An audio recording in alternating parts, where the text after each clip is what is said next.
Welcome to Golden Blue, everybody, home of the college football fan. And don't forget about the checklist. Hat check, sunglasses check, Pepsi check, notes check, sources check, and thick skin is a check. And don't forget to sing gear to represent your team and yourself in my background. Send it to P.O. Box 360, Liberty, South Carolina, 29657, and get yourself a shout out. On to the next video. Whenever tax time rolls around, we will be extending our shelves all the way over to the door, so there will be more room. In case you're wondering, these are the teams that we don't have represented for the mini helmets. Tulane, SMU, Navy, East Carolina, Memphis, Tulsa, Temple, South Florida, UTSA, North Texas, UAB, FAU, Rice, Charlotte, Oregon, Utah, Washington State, Arizona, Cal, Stanford, Colorado, Louisville, NC State, Wake Forest, Boston College, Virginia, Georgia, South Carolina, Florida, Vanderbilt, Mississippi State, Ole Miss, Auburn, Texas A&M, Texas Tech, Cincinnati, Penn State, Maryland, Indiana, Rutgers, Illinois, Iowa, Minnesota, Nebraska, Northwestern, James Madison, Coastal Carolina, Appalachian State, Georgia Southern, Georgia State, Old Dominion, Troy, South Alabama, Southern Miss, Louisiana, UL Monroe, Texas State, Arkansas State, Western Kentucky, Middle Tennessee, Louisiana Tech, Liberty, Sam Houston State, Jacksonville State, Notre Dame, UConn, UMass, Ohio, Buffalo, Bowling Green, Miami of Ohio, Kent State, Akron, Toledo, Eastern Michigan, Western Michigan, Ball State, Central Michigan, Northern Illinois, Wyoming, Colorado State, New Mexico, Fresno State, San Diego State, San Jose State, UNLV, Hawaii, and Nevada. All right, folks, once again, it's time to sit down, brace yourself, and buckle up because you are entering the speculation zone. And yes, this will be a Get It Gang video. If you're not familiar with what the Get It Gang is, it's basically a name that I came up with for the group of people that leave video ideas in the comments section of my videos. So if you think that you have a good video idea, please leave it in the comments section and I just might use your comment. On top of that, some people leave comments not intending them to be video ideas, but I like the comment so much that I still use it for a video. So keep that in your head when you're leaving comments in my videos. This is kind of a combination. I saw this through Messenger, but I'm also using a Get It Gang comment as well. So the first comment is through Messenger. This is from Nathan Connect. I'm just guessing how to pronounce his last name. Very, very interesting stuff. He says, late this evening, I learned from my Arizona source that Washington, Oregon, Stanford, and Cal are actively devising a plan behind closed doors to work with Amazon and ESPN to go independent in the likely scenario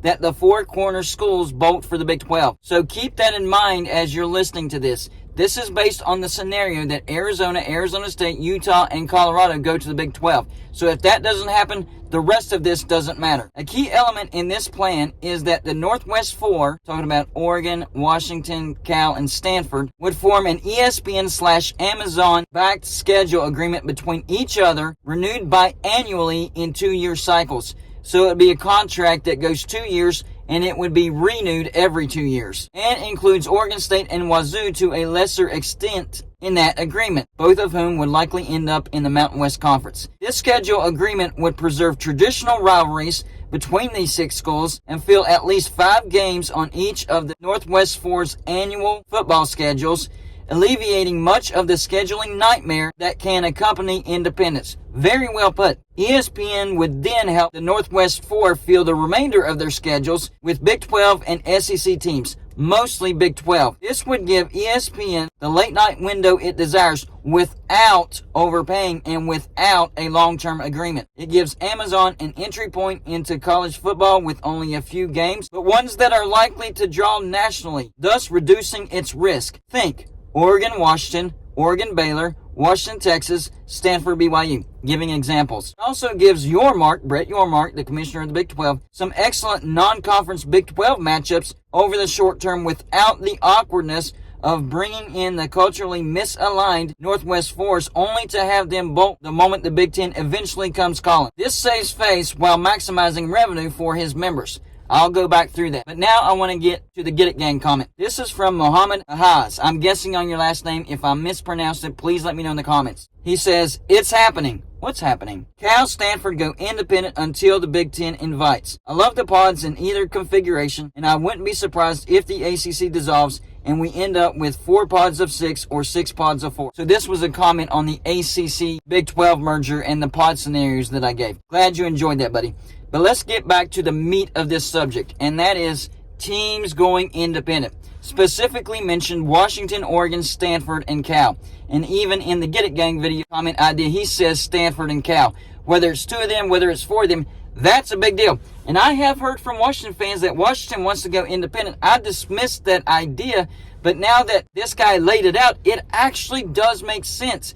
It's a win-win both for the Northwest 4, which I really like that name. That is a great branding name, just like the Four Corners. You have the Four Corners, that's a great brand, and now you have the Northwest 4. That's a great brand. That was brilliant, by the way. So you benefit the Northwest 4, and you benefit ESPN/Amazon, and you're actually benefiting the SEC and the Big 12 to an extent when it comes to their out-of-conference as well. Now, on top of that, I heard that ESPN had a deal proposed to the Pac-12 that was going to be worth approximately $25 million per team per year, but that was pulled because Disney was making cuts and ESPN doesn't want to commit to the Pac-12 like that. So I heard that the new TV deal offered was by Amazon and ESPN, and then Amazon having the Tier 1 rights, and the deal was going to be worth $100 million per team, which means $10 million per team per year. ESPN was going to buy a 5-year deal, also worth $100 million per year, which would also be $10 million per team per year. A total of just $20 million per team per year. That is not good. But then after that, I heard that Amazon is also having second thoughts. Could this be the reason that both ESPN and Amazon are having second thoughts? Could it also be the reason that San Diego State and SMU didn't get the 8 votes needed? Maybe it was the Northwest 4 that didn't vote for San Diego State and SMU because they want to do this independent thing. I'm telling you, that does make it make sense to an extent. I like this idea. You're getting a biannual deal. In other words, the deal is worth 2 years. It's going to be renewed every 2 years. So the Northwest 4 is keeping in mind, hey, if the Big Ten comes a calling, we don't want to be in the Big 12. We want to be in a semi-serious relationship with ESPN/Amazon. And who knows, maybe they can make more with this deal rather than the Pac-12 deal, because ESPN isn't having to commit to the entire Pac-12 in order to get that late night slot, because that's the one thing about the Pac-12 that brings to the table for ESPN, and that is they will serve the purpose of filling that late night spot. Well, ESPN can still fill that late night spot with Oregon, Washington, Cal, and Stanford. Not that great, but still, without having to commit to a long-term deal with the Pac-12. And yes, 5 years compared to 2 years is a long-term deal. So yes, I do think this would benefit ESPN and Amazon. Remember, Amazon is trying to get their foot in the door of college football, and without having to commit to the Pac-12 and just doing this biannual, they can test the waters. They can see what kind of numbers they're going to draw. And if they want to decide in the future, maybe this is not the thing we wanted to do. So instead of having to commit to a long-term deal and it falling and losing money, you're only having to commit 2 years every 2 years. And if it's succeeding, you just keep recommitting. Same with ESPN. If it's succeeding, you just keep recommitting. I think this is actually good news for the Big 12 as well. I do think they can draw in the Four Corners. And on top of that, they can still schedule the Northwest 4 according to this particular source. I call him source, but I really don't know how reliable this guy is. I'm just saying source because that's where I heard it from. So yeah, I really like this idea. And I think it benefits everybody involved. When you see an idea, you try to figure out, does it benefit everybody? Is it just one-sided? With this particular idea, it benefits everybody. I think it makes sense, and I think it's very, very possible.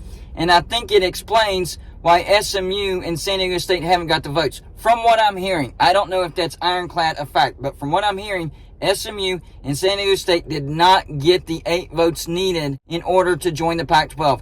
Maybe it's because Washington, Oregon, Cal, and Stanford are thinking about going independent, so they didn't get the votes. They didn't vote for San Diego State and SMU. And on top of that, here's the last kicker. If Oregon and Washington leave and go independent and stay independent anywhere from 2 to 4 years, something like that, then the Big Ten can invite them without an antitrust lawsuit, because they wouldn't be picking up teams from the Pac-12. They would be picking up teams from independents. And on top of that, it would probably make Notre Dame not feel as special as what they are, although Notre Dame is always going to think they're special. But with Washington and Oregon especially being independent, that's something to compete with right there. And if the Big Ten does come a calling and gets all 4 of those teams, maybe that would strongly encourage Notre Dame to join the Big Ten as well. A lot to think about when it comes to this particular scenario. I don't know if this is going to happen. I think it's certainly possible, and I certainly think that it explains a lot of things that I'm trying to figure out. So y'all let me know in the comments section. Number 1, do you think it's true Do you think that Washington, Oregon, Cal, and Stanford are thinking about going independent? Number 2, if they do go independent, do you think they will succeed, or do you think they'll end up losing money? And finally, the last thing, do you think ESPN and Amazon would regret doing this if this does happen? That's all I got for this show. Like and subscribe if you haven't already, and I'll see you on my next show.